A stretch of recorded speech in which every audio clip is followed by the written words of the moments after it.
Similarly, the term intentional is not meant to kind of the existence of a motive.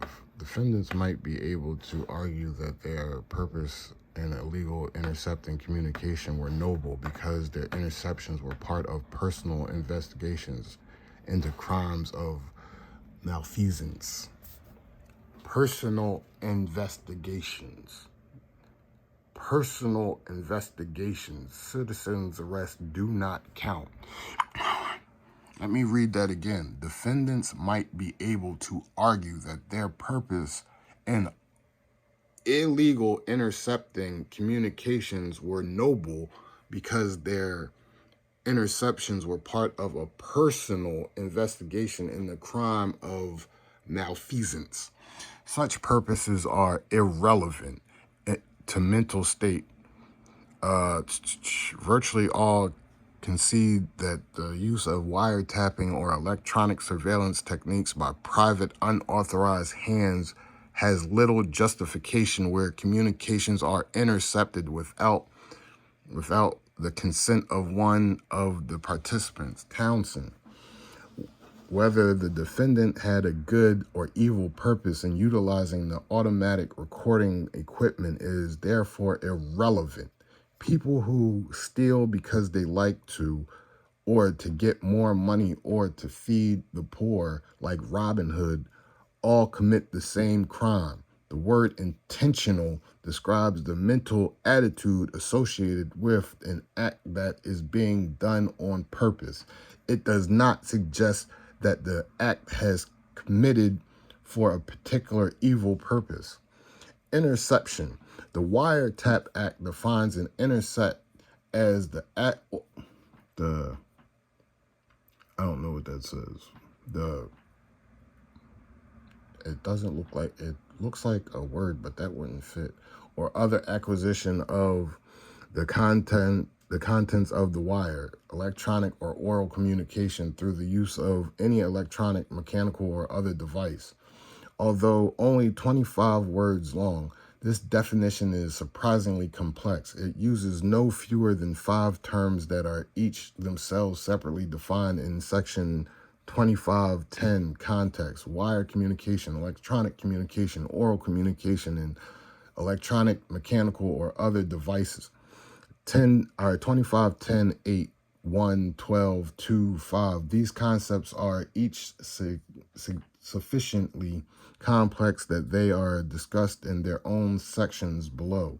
Additionally, the majority of the courts have read into the definition of intercept a requirement that does not appear in the text of the statute, that the acquisition of the communication be contemporaneous with the transmission of the communication.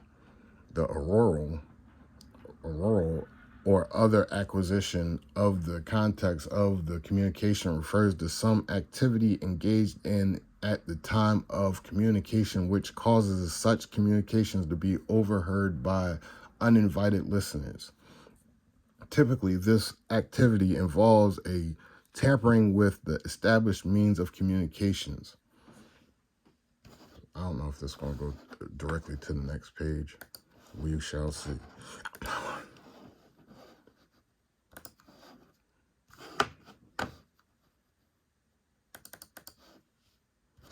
Intruder criminally responsible. Although the statute does not explicitly require that the injury be proximately caused, courts have much experience. Courts have much experience in applying this sort of test in other areas of the law and might import the doctrine here, so long as there is a reasonable connection between the damaged computer and the injury. However, charging section 1030 C4AI3 is appropriate. For example, suppose that the intruder succeeds in accessing an electronic utility computer system and shuts down power to the 3 square block area. That happened while I was uploading in University City, and then you already know they turned off the power with the gas still on. And we just went over, one of the first things I submitted while I'm doing this was the math is wrong on that stuff. But anyway, all right, so this is the threats to the public health and or safety, and that goes with the healthcare fraud. So I'm gonna skip that for right now. Physical injury to a person, threat to public health or safety. So that still goes with that. Let's see this.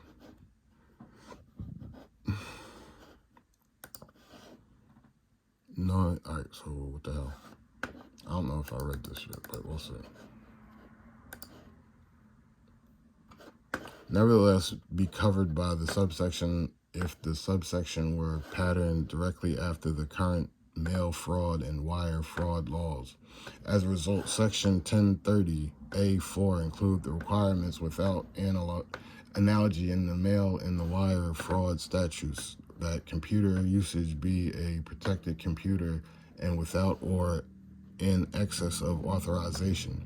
To be prosecuted under subsection, the use of the computer must be more directly linked to the intended fraud. This is, it must be used by the offender without authorization or in excess of his authorization to obtain property of another, which property further the intended fraud. Of course, most computer crimes involve fraud also make use of a wire, making it possible to charge Section 1343. 1343.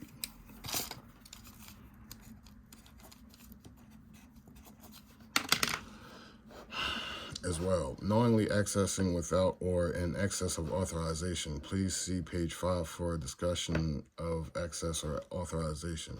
With intent to defraud, the phrase knowingly with the intent to defraud is not defined by subsection 1030. Very little case law under section 1030 exists as its meaning, leaving open the question of how broadly a court will interpret the phrase. When Congress added this subsection in 1986, the Senate co-sponsored comment suggested that Congress intended Section 1030A4 to punish attempts to steal valuable data and not to punish mere unauthorized access. The acts of fraud we are addressing in proposed section 1030A4 are essentially theft in which someone uses a federal interest computer to wrongly obtain something of value from another. Proposed section 1030A is intended to reflect the distinction between the theft of information a felony and where unauthorized access a misdemeanor. Now, again, I'm gonna tell you, tax crimes, NFTs, digital merchandise, they just said stealing digital attempts to steal valuable data. That's digital merchandise. You get what I'm saying? I got a bunch of digital merchandise. I got way too many digital. I got over like 20,000 digital photos. Somebody already ganked 10,000 of them. I still got all of them. They just do dickhead shit. And they are selling my products. They're selling my products. People are mumbling. My products are hot on the dark web. Like, my shit is my shit. From what people are mumbling about, they getting guap off my shit. Like, and I ain't getting a dime.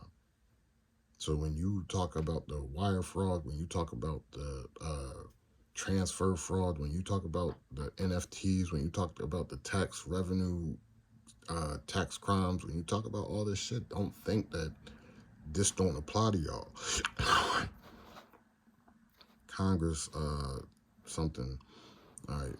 The Senate committee reports further emphasizes the facts that Section 1030 should apply to those who steal information through unauthorized access as part of an illegal scheme. The committee remains convinced that there must be a clear distinction between computer theft punishable as a felony under the section and computer trespass punishable in the first instance as a misdemeanor. The element in the new paragraph requiring a showing of an intent to defraud is meant to preserve that distinction as the requirements that, and it stops there. But like I said, when it comes to this shit, I'm watching DOJs, I'm watching the news reports. And like I said, you want to keep trying to steal my shit, and you keep making fun of me while you doing it. Like, okay.